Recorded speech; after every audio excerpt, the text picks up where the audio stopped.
Dragi gosti, dobrodošli u najnoviju epizodu vašeg podcasta Kukavičje gnezdo. Danas je kod nas u gostima Milica Andrić-Rakić iz Nove društvene inicijative.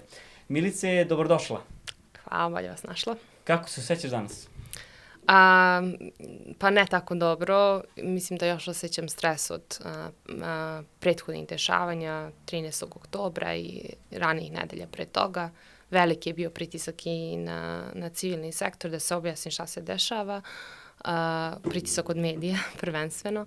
Tako da i dalje osjećam, da kažem, posledice vrlo aktivnog rada tih par nedelja, a i ličnog osjećaja anksioznosti i straha za sve ljude koje znam. Ajde, pre nego što pređemo na anksioznost i na strah što je s nama svakodnevica na Kosovu, jel možeš da se ukratko predstaviš, da kažeš neke najvažnije stvari iz svog života? Ko je Milica Andrić-Rakić? Kako bi ti sebe predstavila nekome ko pojma nema ko si ti? I zašto živiš baš u Mitrovici, u Severnoj Mitrovici ili u Kosovskoj Mitrovici, a ne u New Yorku ili u Berlinu? Pa ja sam možda najbitnije Kolašinka i majka, ali nisam u Kolašinu zato što mi je posao ovde. U civilnom smo sektoru zapravo 2015. godine i najviše sam se bavila pravima srpske zajednice. Od 2018. ušla sam, da kažem, i u medije, tako da sada radim i kao dopisnica, ali sam istovremeno u civilnom sektoru. Obuzela me, da kažem, ova naša situacija u kojoj se nalazi naša zajednica. Mnogo toga je što može da se uradi da se pomogne zajednici kroz ovaj vrlo turbulentan proces u koji smo ušli od 2013. I evo, jedno vreme je došlo do zatišja, sada već se ponovo zahuktava, tako da ima mnogo toga što može da se uradi, zbog toga sam tu, jednostavno ne nedostaje inspiracije za to šta bi moglo, nažalost, da se radi i kako da se pomogne zajednici. Ja sam konkretno mnogo radila, na primjer, na olakšavanju civilne registracije. Ja u ovom trenutku imam 4 osobe koje iz nekog razloga ne mogu da dobiju kosovska dokumenta kojima pomažem u tom procesu. 2 osobe takođe ne mogu ni u srpskom sistemu da registruju decu zbog nekih problema. Tako da to je možda stvar kojom sam se najviše bavila, ali zaista sam se bavila čitavim nizom drugih problema koje građani su iskusili. I dakle, najviše sam tu zbog tih problema, zbog posla koji znam sada igrom slučaja da radim, zato što sam imala, da kažem, dosta iskustva, budući da naša zajednica zaista ima nebrojeni broj problema. Dobro, znači u suštini zbog tih nekih humanističkih razloga, da kažemo, da se između ostalog... Ne samo humanističkih, moram da kažem i da je i lokal patriotizam, naravno, tu jako bitan. Ja nisam neko ko je imao mnogo ideja o odlasku, još uvek nemam. Ako se to desi, bit će samo zbog neke neprevaziđeno teške bezbednosne situacije. Inače, ovako, još uvek nemam planove da odem. Prosto volim mesto iz kojeg sam. Mnogo ljudi ovde i ja razumem i oni mene razumeju. I bitno mi je da mogu s nekim da komuniciram ko ima zajedničku, da kažem, istorijsku osnovu. Tako da takođe volim ovo mesto i volim ljude ovde. Dobro, spomenula si malo pre procesa od 2013. na ovamo.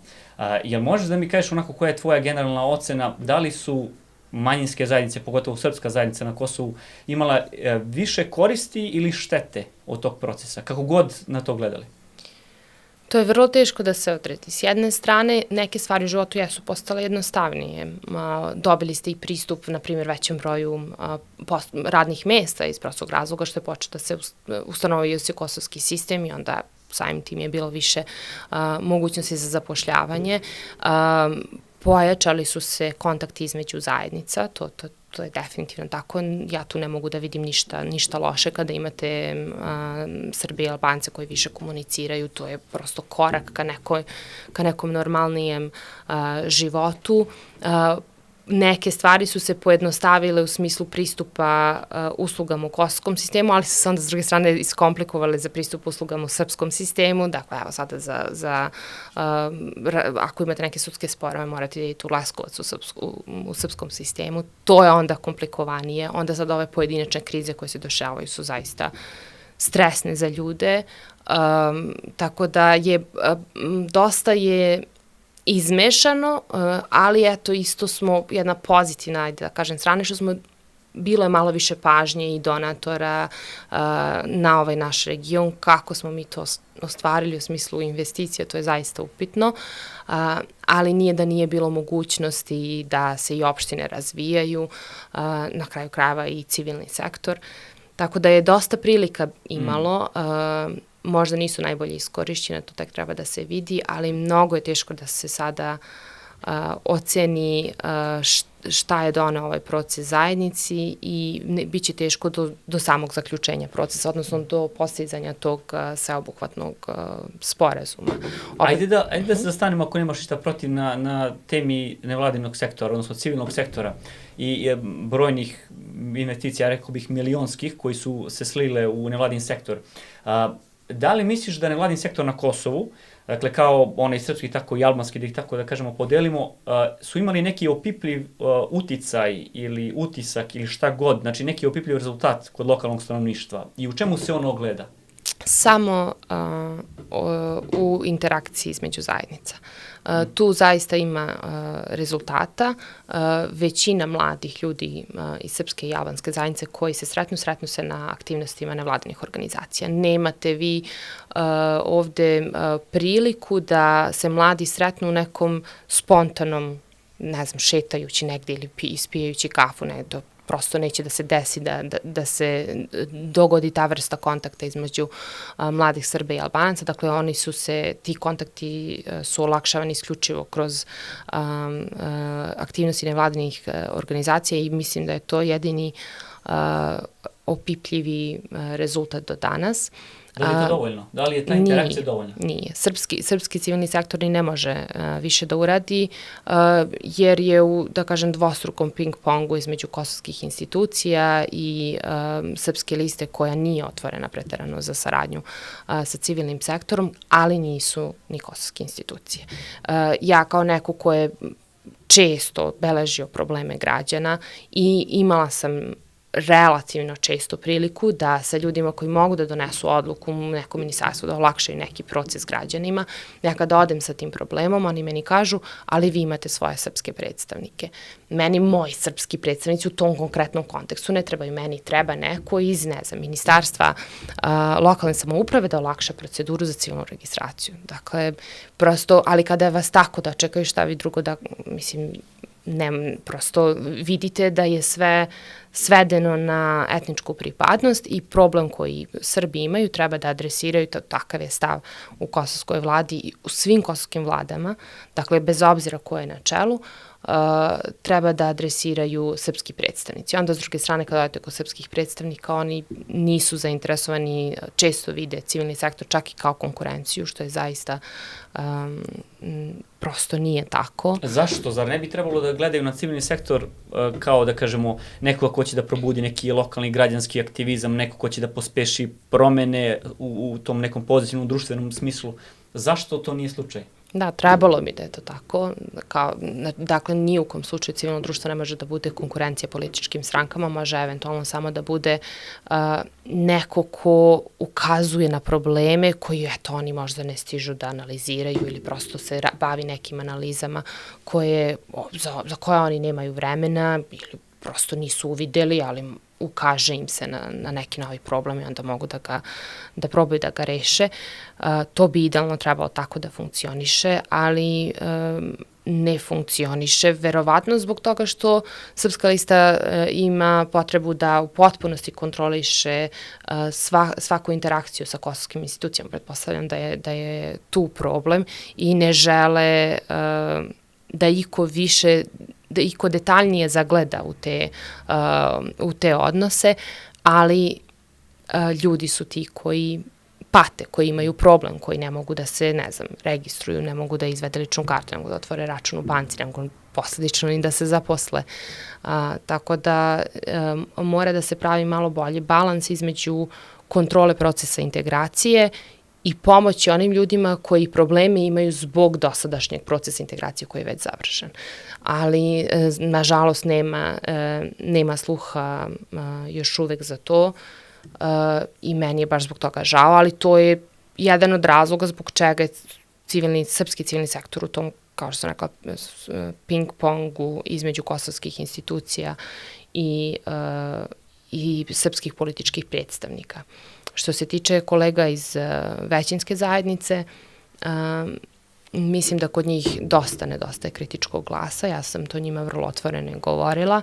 Mislim da prečesto zapadaju u narativ vlade, ponavljaju ono što kaže vlada, oni nemaju ima dosta organizacija koje se specifično bave dijalogom, ali se oni ne razumeju probleme dijaloga, ne razumeju situaciju na severu, čak mnogo bolje situaciju na severu razumeju, ne znam, politički službenici u ambasadama nego što to razumeju oni. Mislim da je to pogubno, to i pokazuje na kraju krajeva nivo nezainteresovanosti za ljude, već zainteresovan samo za teritoriju severa Kosova.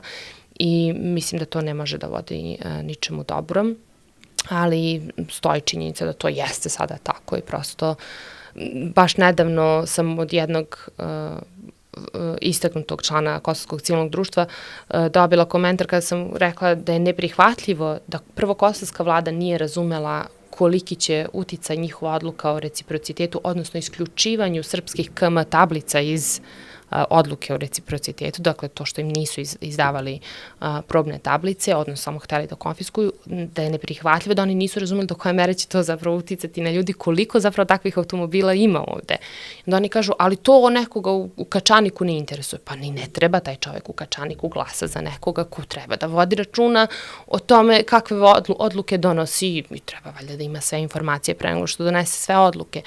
Meni je nejasno da se do te mere opravdava i nalazi razumevanje za bilo koji čin vlade, jer to ne treba da bude civilno društvo. Civilno društvo, naravno, ne treba nužno ni da kritikuje, ponekad ima nekih dobrih odluka, ali civilno društvo pre svega treba da posmatra da li je baš sve u redu, kakav je uticaj na građane i da li je nešto moglo eventualno bolje da se uradi. Pa kakav je onda uticaj na građane? Ajde da pređemo u najnovije dešavanja, da kažemo ovo što se desilo pre nekoliko dana na severu Kosova, dakle taj upad, da kažemo, specijalnih jedinica ROSU i, da kažemo, jedna reakcija lokalnog stanovništva.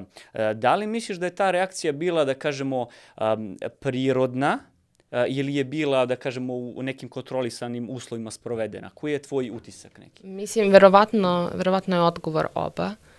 Ja sam bila na licu mesta i, dakle, garantujem da je tu bilo ljudi koji su iskreno bili besni, iskreno bili revoltirani, što im se opet to dešava, što, eto, odjednom, i to ne u po bela dana, ali skoro 9 sati je bilo neko je prosto sasuo šok bombe bez nekog mnogo evidentnog razloga, zaista nije bilo jasno zbog čega je to tako brzo počelo se dešava. Imali ste proteste u Beogradu, policija je bacila suzavac nakon 5 sati protesta i svi su se digli na noge zbog policijske brutalnosti. Oni su došli, nije trajalo ni 15-20 minuta, već su pale prve šok bombe. Zaista je to malo... Da li je to opravdan, da li ta akcija bila opravdana, da li možemo da nađemo neko opravdanje?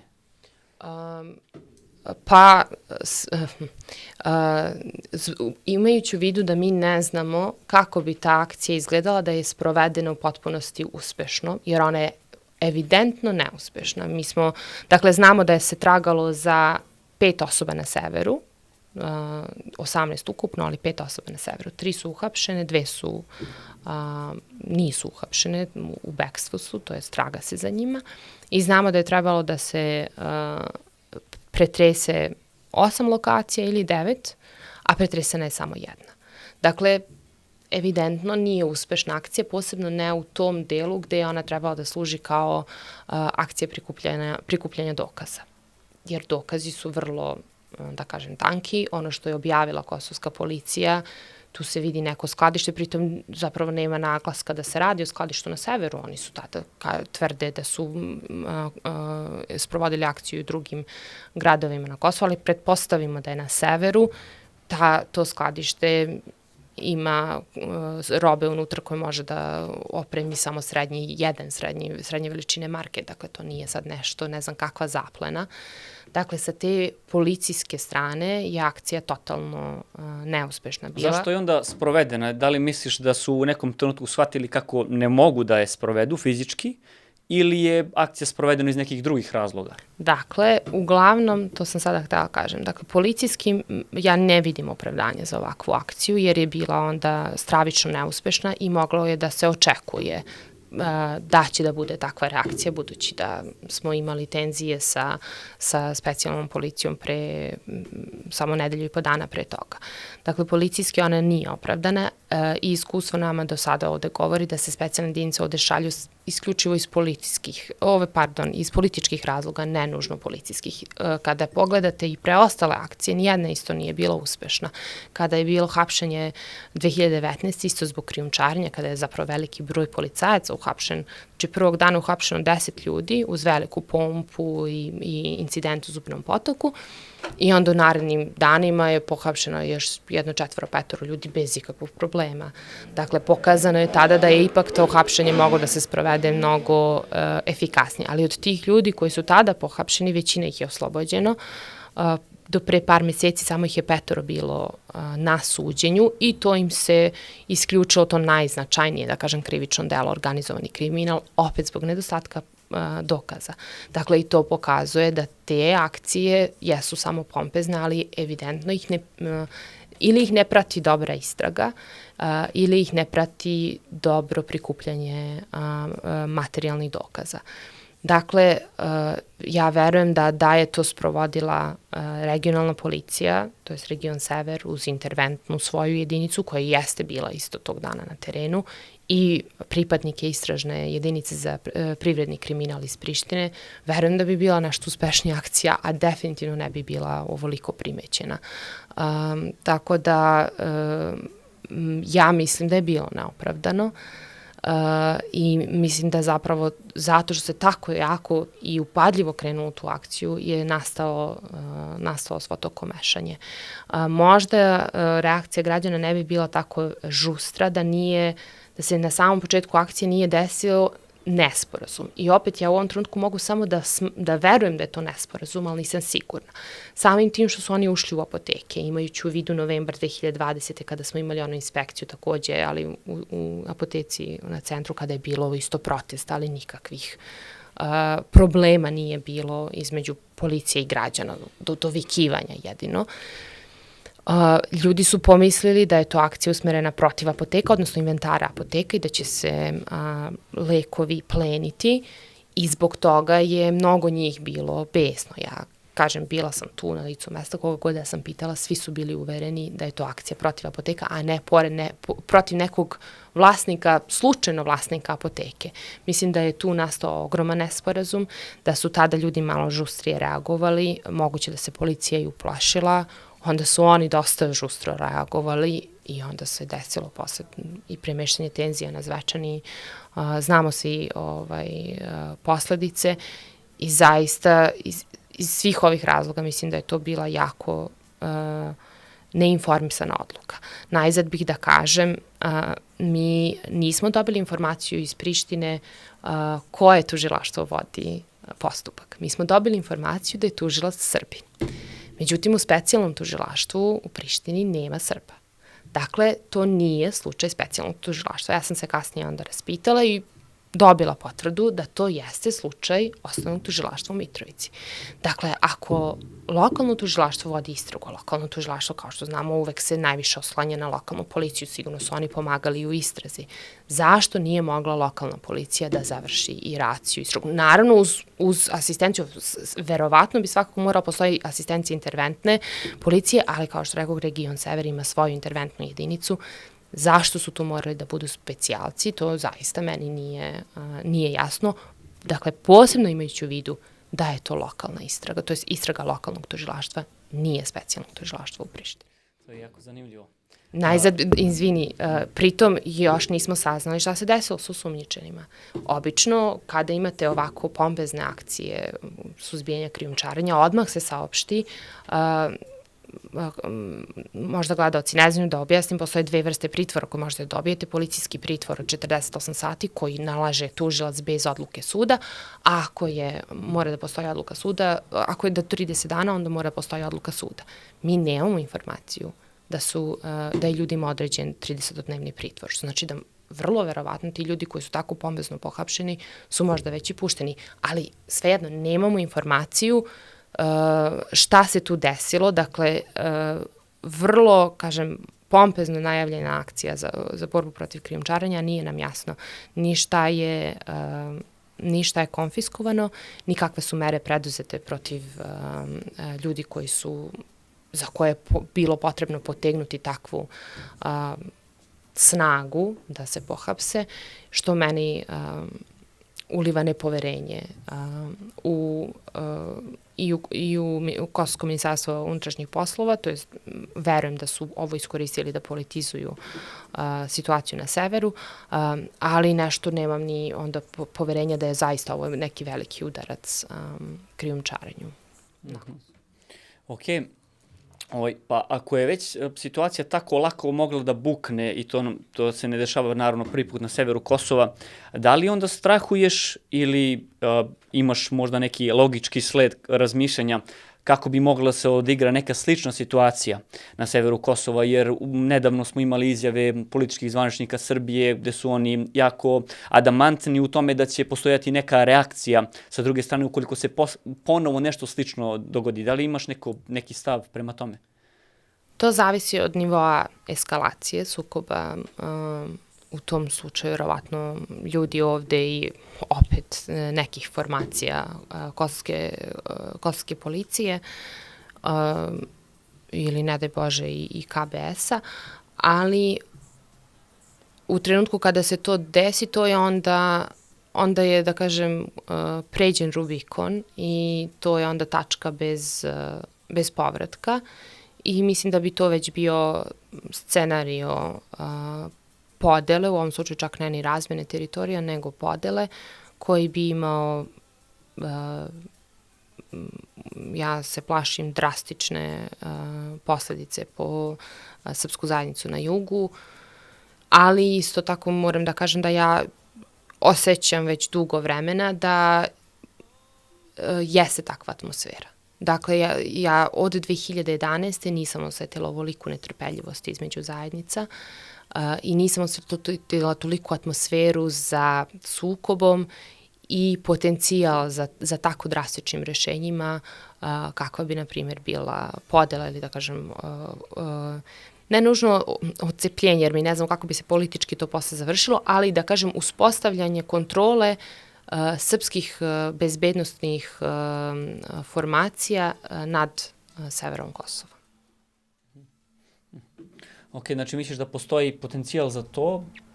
Da postoji potencijal za neka vrlo naprasna rešenja, posebno ako Priština nastavi da donosi impulsivne odluke. Mislim da će se Srbija maksimalno suzdržavati, ali moguće da u jednom trenutku Aleksandar Vučić neće moći da trpi pritisak javnosti. Upravo, između ostalog, i zbog godina i godina, ovo nije prvi put da mi imamo sastanke u Raški, da vojska kreće, da se, da kažem, šeta do Raške pa da se povlači kad god se ovde nešto dešava i sada to služi bukvalno kao bumerang Aleksandru Vučiću. Previše puta su ljudi gledali pretnje tog tipa, da u nekom trenutku javno mnjenje može da dobije, da pređe tu neku kritičnu masu, da se želi da do toga na Kosovu i dođe, a Vučić je osoba koja dosta svojih odluka donosi baš u skladu sa javnim mnjenjem. On zapravo vrlo otvoreno priča o tome koliko istraživanja javnog mnjenja naručuje na nedeljnom, dnevnom nivou, tako da kažem, ne mogu to da isključim, ali u trenutku kada se to desi, to bi onda, dakle, to bi bio tačka bez povratka i mislim da bi bila jako rizična, posebno za zajednicu na jugu. Ne sam, rizična bi zapravo bila i za zajednicu na severu, a za zajednicu na jugu bi verovatno bila kraj. Ok, ti i ja otprilike smo isto godište, ali tako je, smo isto godište, jesmo, da. I proveli smo svoj život, da kažem, u nekom vanrednom ili poluvanrednom ili ratnom stanju. I sad, pitanje koje mi je palo na pamet u suštini jeste kako je moguće da se još nije iznašlo neko rešenje ove naše dugogodišnje agonije u kojoj živimo na severu Kosova. Ljudi u južno od Ibra su manje više integrisani, sasvim dobro ili ne, ali integrisani su. Kako je moguće da još nije iznađeno neko rešenje, kako je moguće da nemamo lideri na jednoj i drugoj strani koji će sesti za sto i reći ajde da presečemo ovaj Gordijev čvor i da konačno završimo agoniju, da nađemo neko rešenje koje odgovara svima. Šta ti misliš? Pa meni je to vrlo jasno. S jedne strane na Kosovu najprije nema razumevanja situacije u kojoj se Kosovo nalazi. Na Kosovu i dalje veruju da su ovo rane 2000-te i da će veliki deo međunarodne zajednice izvršiti veliki pritisak na Srbiju, ali eto samo nešto kao oni čekaju, ali samo što nije i desit će se priznanje. To nije tako. Od 2015. kada je Kosovo odbilo da sprovede zajednicu srpskih opština, od tog trenutka oni su ušli u defanzivni stav. Dakle, oni su stalno ti koji moraju da se brane i opravdavaju za blokadu dijaloga. I do tog trenutka srpski pregovarački tim, Aleksandar Vučić odnosno, je bio u jako nezgodnoj situaciji i moglo je nešto da se od pritisaka preusmeri na njega. Ali onog trenutka kada uspete da pokažete da u Prištini sedi pregovarač koji nije dosledan i koji je odbio da sprovede ključni deo sporazuma, lakše vam je, ne može ni onaj preko puta vas da vam nešto kaže i da nastavi da vas pritiska, a ono za što su garantovali nije sprovedeno. I tu je nastao ključni problem. Mislim da je jedna od najvećih grešaka koje je Priština mogla da napravi u procesu dijaloga je da ne ispoštuje zajednicu srpskih opština i to će debelo da košta i to baš ironično Kurtija koji je i podigao svu tu buku oko zajednice srpskih opština. Sa te strane mi je vrlo jasno zbog čega ne dolazi do rešenja. Prosto je napravljen, kako oni nas ukrivljuju za mit o Kosovu i kako to preuveličavamo, tako su i oni preuveličali zajednicu srpskih opština, dali joj čak i neke epitete poput Dodik Republika i tako to. I sada je u albanskoj javnosti prevelik strah od zajednice srpskih opština. Ja zaista ne vidim da će oni to moći da nađu političke, da kažem, hrabrosti da je sprovedu. I dogod je to tako, Beograd niko ne može na ozbiljan način da pritisne da reši situaciju. To ljude u Srbiji, nažalost, ostavlja u raljama, da kažem, autokratskog sistema. Mislim da je takođe jasno svima koji nastoje da Kosovo obezbedi nezavisnost, da tako nešto ne može da se desi u demokratskoj Srbiji. Dakle, vlade bi padale, niti bi u Srbiji bilo stabilnosti, niti bi se došlo do priznanja Kosova ako bi u Srbiji postojala demokratija. Dakle, da prizna Srbiju može samo da prizna Kosovo može samo autokratski režim kojem se da dovoljno slobode da se bavi zaista jednim kompleksnim društvenim inženjeringom i pokušajem uticaja na javno mnjenje, da privoli kritičnu masu ljudi u Srbiji i to ne na priznanje Kosova, već ja mislim samo deo Kosova. Mislim da je zbog toga podela Kosova jedan od realnih scenarija za Beograd, jer tada već nešto može da kaže da je izvukla iz tog celog procesa. I ja mislim da to već traje godinama, taj pokušaj ubeđivanja javnog mnjenja, da je to nešto dobro, jer to vidite u odnosima srpskih tabloida prema Albancima, način na koji se Albanci dehumanizuju, na koji stalno se o kosovskim Albancima priča samo kao vrlo nasilnom narodu sa krajnje lošim namerama. Dakle, prosto kada čitate, poželite, kažete ja ne želim s tim ljudima ništa da imam, dajte dignite taj zid dole i da završimo to. Mislim da je da ta namera stoji iza te medijske strategije koja vlada u srpskim tabloidima i njihovom narativu prema kosovskim Albancima. Dakle, zaista mora postoji vrlo specifičan splet okolnosti u Srbiji da bi se došlo do priznanja. I ja često kažem ljudima koji, da se malo i pogrdno izrazim, dušebrižnički brinu za demokratiju u Srbiji. Ako zaista brinete za demokratiju u Srbiji, jedino što treba da zagovarate iskreno je da prestanu pritisci na Srbiju da prizna Kosovo. Imaćete demokratiju u Srbiji. To je toliko jednostavno. Tako da meni nije uopšte čudno što nema rešenja i ja ne vidim iz ovog ciklusa kako će da se izađe.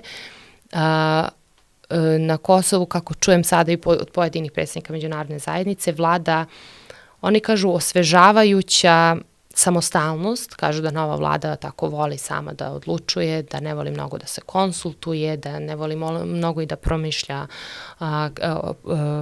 posledice svojih akcija. I kažu da jeste to osvežavajuće, ali su isto tako zabrinuti zbog toga što misle da Kosovo ne sagledava svoju ulogu dovoljno realno. I opet me vraća to na početak da Kosovo veruje da su ovo 2000-te. Na Kosovu ima pluralizma u medijima, ali nema pluralizma.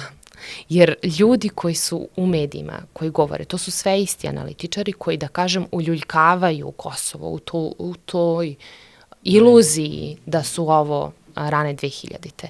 Dakle, kod njih nećete naći analitičara koji kažu, znate, Kosovo je geostrateški nebitno, onog trenutka kada obezbedi priznanje, tek će da bude nebitno.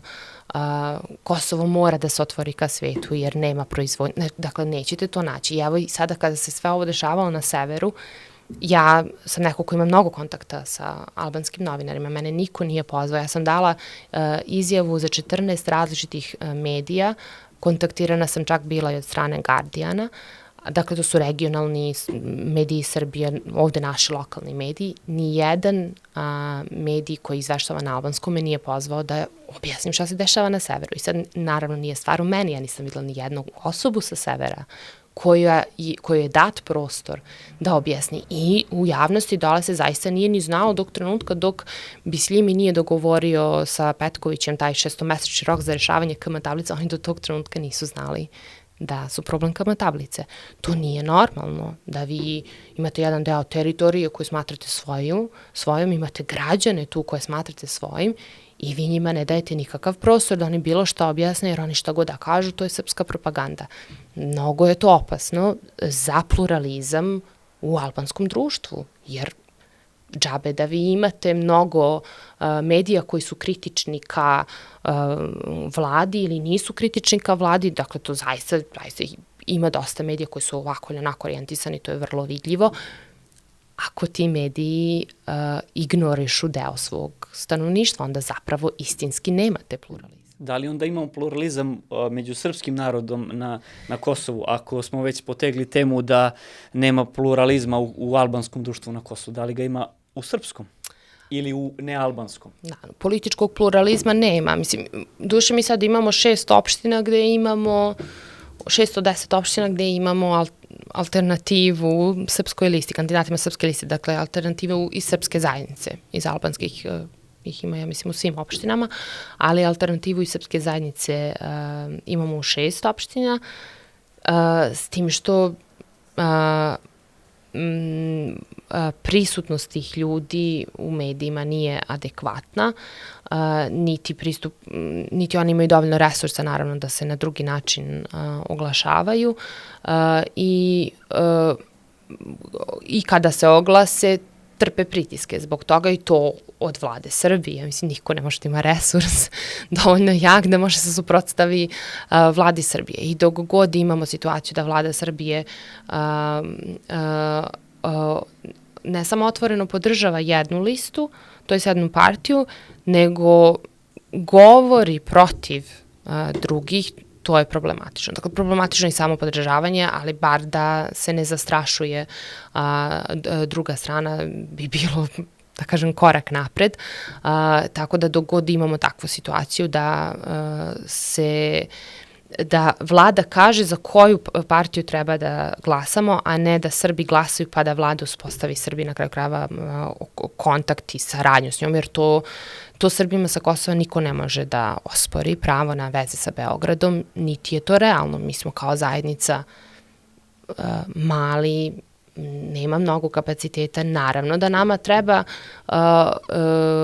i pomoć i vođstvo iz Beograda, ali sa ljudima koje odaberu ljudi na terenu, pa onda vlada uspostavi kontakt sa njima. To trebalo bi idealno tako da funkcioniše. Ja ne vidim zašto Srpska lista ne smatra da ne bi, zašto nema toliko samopouzdanja da upravo tako i deluje. Zaista, ako toliko dugo su dominantni na sceni, tvrde da imaju rezultate, zaista ne vidim šta je problem da se takmiče sa tim drugim opcijama samostalno bez te otvorene podrške.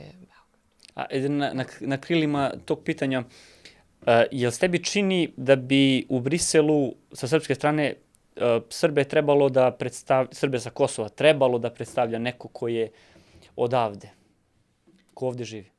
Pa ne da ih predstavlja, ali da bude u timu, da, jer, mislim, onda isto pitanje zapravo može se postaviti da li treba da bude u kosovskom timu. Tako da ne, to jesu pregovori između zvaničnog Beograda i zvanične Prištine, to moraju da budu vladini službenici u Srbiji, odnosno ne samo vladini službenici, nego čelnici institucija u Srbiji, ali da bude Srba sa Kosova u timu, to bi mi bilo razumljivo. Ili da postoji neka vrsta konsultacije sa građanima. S tim što ja isto tako razumem da to jesu mnogo osetljivi razgovori i vi ne možete tu da imate preveliku neku količinu transparentnosti. Ja znam da civilno društvo stalno poziva na to, ali mi živimo u reprezentativnoj demokratiji. Opet, glasate za svoje predstavnike, date im mandat, na Kosovo, na primjer, vrlo jak mandat, sada kosovskoj vladi u suštini kao i u Srbiji. Vi morate da imate neku dozu poverenja u te pregovarače da će oni zaista da tamo predstavljaju vaš interes, jer nije realno da ovako osetljivi politički pregovori budu u svakom aspektu transparentni. To zaista, mislim, jeste to idealno i utopijski, ali ovo nije svet koji je idealan i sa analitičkog aspekta, naravno da to ne može da bude toliko baš otvoreno prema zajednici, ali mogu da se informišu iz izveštaja nevladinih organizacija i na kraju krajeva razgovora sa ljudima šta je to što bi trebalo da bude po hitnom postupku rešeno da bi se olakšao život ljudima, s tim što zaista sada moram da prebacim opet odgovornost na Kosovo. Na Kosovo nema volje da se razgovara o tehničkim pitanjima. Vi ste kada je Kurti bio u predizbornoj kampanji, on je obećao nekoliko stvari. Rekao je, prvo neću pregovaram sa Srbijom dok se ne izvini za zločine. A onda kada počnu pregovori, pregovarat ću samo o priznanju i neću pričati o internim stvarima koje se tiču Kosova interno. Dakle, ovo što sada zapravo pregovara, što će se pregovarati, šta će se desiti sa KM tablicama, to jeste interno pitanje Kosova. Dakle, oni su prekršili, znači sva ta 3 podebela obećanja građanima su prekršili, jer na kraju ipak moraju da pregovaraju sa Srbijom. Ali je, evo šta sve moralo da se desi da bi oni uopšte se shvatili da ipak o tehničkim stvarima mora da se razgovara sa Srbijom. I onda kada nema spremnosti ove strane da priča o tim tehničkim stvarima kao što su diplome, kao što je katastar, na kraju krajeva i energetika, to jeste političko, ali je itekako vrlo tehničko pitanje, posebno sada kada dolazi zima. Ako oni nemaju volje da razgovaraju o tome i kako oni to vide internim stvarima Kosova, onda džabe vi da pitate ljude šta su problemi. Ako vam Kosovo dođe sa predlogom da potpišete, ne znam, mirovni sporazum, iako se rad završio pre 20 nešto godina. Ok, a onda ajde da privodim ovaj razgovor kraju. Na moju žalost, to je jako zanimljive teme, ali privošćemo ga kraju. Ajde, vraćamo se na ono prvo pitanje kad sam te pitao o tome zašto živiš ovdje, ne u Njujorku ili u Berlinu, pa samo da ga malo preformulišemo. Kako, odnosno, koje su, da kažemo, prednosti a koje su mane života ovde i da li ljudi, pogotovo mladi, mogu da planiraju neki život ovde na severu Kosova? Da li bi to trebalo da rade? Ko je tvoj... Ali, znači, nemaš pravo da kažeš ne znam, znači, treba da zauzmeš neku stranu. Ja bih voljela da mogu da planiraju, ja bih voljela da imamo rešenje, pa makar ono bilo i privremeno, ali privremeno bar za 50 godina, da ljudi mogu da planiraju život ovde. Tako da... Koje su prednosti? Ajde da počnemo od toga. Koje su prednosti nekoga ko bi hteo ovde da živi narednih 50 godina? Vrlo ih je malo, ali, na primjer, do sada, baš zbog toga što je tolika pažnja međunarodne zajednice bila na Kosovu, imate veliko prisustvo međunarodnih misija, to možete upoznati mnogo ljudi iz najrazličitih zemalja, da stupite u dosta važnih kontakata koji kasnije mogu da vam pomognu u svojoj karijeri, gde god bilo ovde, bilo negde sa strane i da budete izloženi različitim, da kažem, i kulturama. Ja sam, na primjer, dakle, možda sam imala 8 godina, kada sam prvi put upoznala osobu afričkog porekla, dakle, crnca iz Amerike, mislim iz Amerike, sad se više ne sjećam, stvarno sam bila mlada, ali u Zubinom Potoku on je bio UNIC administrator i to je tada bio kulturološki šok, ali verujem da me je i otvorilo za te, da kažem, različitosti na ovom svetu, jer da je situacija kako je bila, Zubin Potok je dosta ruralna sredina, verovatno bih bila manje izložena, da kažem, različitim kulturama, tako da ima toga, postajemo dosta analitični kao zajednica, mada i paranoični u isto vrijeme, sad tu više ne može lepo da se povuče linija, ali čim se nešto desi mi sad odmah kao šta li bi moglo da bude, da li ovo ili ono, ali eto, ljudi dosta moraju da razmišljaju i možda vam poraste malo hrabrost, jer ako hoćete da uložite u biznis u Mitrovici ili na severu ili negde, stvarno morate budete hrabri, da baš onako rizikujete, jer eto, može sutra da se desi neki haos i da sve te vaše investicije nemaju nikakvog smisla i trud i rad. Dakle, eto, to su možda neke, da kažem, blage prednosti i nikad nije dosadno. Ako zaista želite da se založite za interese zajednice, onda stvarno možete nekom da pomognete. Nažalost, ima i toliko ljudi koji su zaista u potrebi, kojima zaista treba pomoć, tako da i na taj način isto možete da se ostvarite. Ima i dosta prilika za zapošljavanje opet isto u tim međunarodnim organizacijama. Ima dosta prilika za školarine u inostranstvu. Mi smo sada manjina, pa onda ste i etnička manjina, ako ste žena još lakše. Tako da ima neke stvari koje mogu da se iskoriste, ali na kraju dana morate da odlučite da li vam je taj život u vanrednom stanju vredan svega toga. Da li si ti navikla? Možda tako da li si ti navikla? Da čovjek može da se navikne na vanredno stanje? Pa ja mislim, ti si pre lepo rekao, mi smo se i rodili u njemu, nije da mi sad znamo kako to izgleda kada brineš, ne znam, kako GSP nešto sprovodi.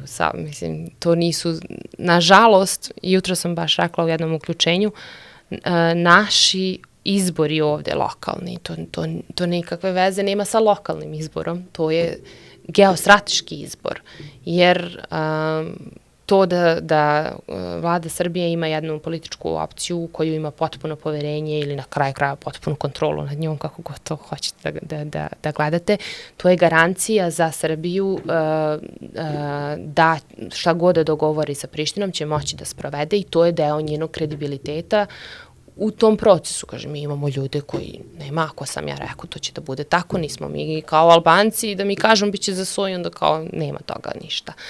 Dakle, i samim tim nama je to oduzeto, dakle, potpuno nije bitno šta je program lokalnog gradonačelnika, kada mi znamo da on tu mora da bude da bi Srbija imala taj kredibilitet u procesu. I ljudi više ni ne prate šta su predizborna obećanja, niti se interesuju za te lokalne probleme i meni je, žao mi je što je to tako, naravno, kvalitet našeg života opada, ali jednostavno je tako da prosto morate da prihvatite da živite u mnogo specifičnom području i možda još jedna dobra stvar za ljude koji bi volili istoriju ili čekaju u nekom trenutku da se bave ovom temom, bar su u oku Oluje i sve razumeju, sve vide. Vide Prištinu, vide Beograd, nije da jednostrano posmatraju samo jednu stranu i onda imaju kritike samo prema jednoj strani. Zaista ste u mogućnosti da vidite i najbolje i najgore od obe strane i eto nekad možda hoćete da se akademski bavite tim. Eto, to bi bile možda neke prednosti, zaista nisu idealne, ali ih ima.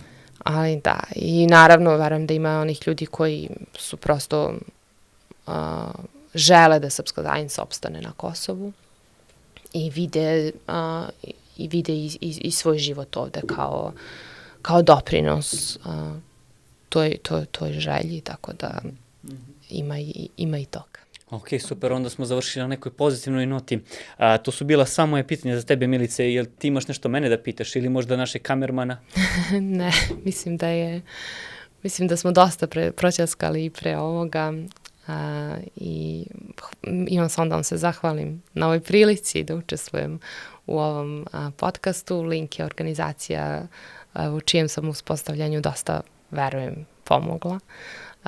I mnogo mi je drago da vidim da radite jako i da nastavljate kako ste krenuli.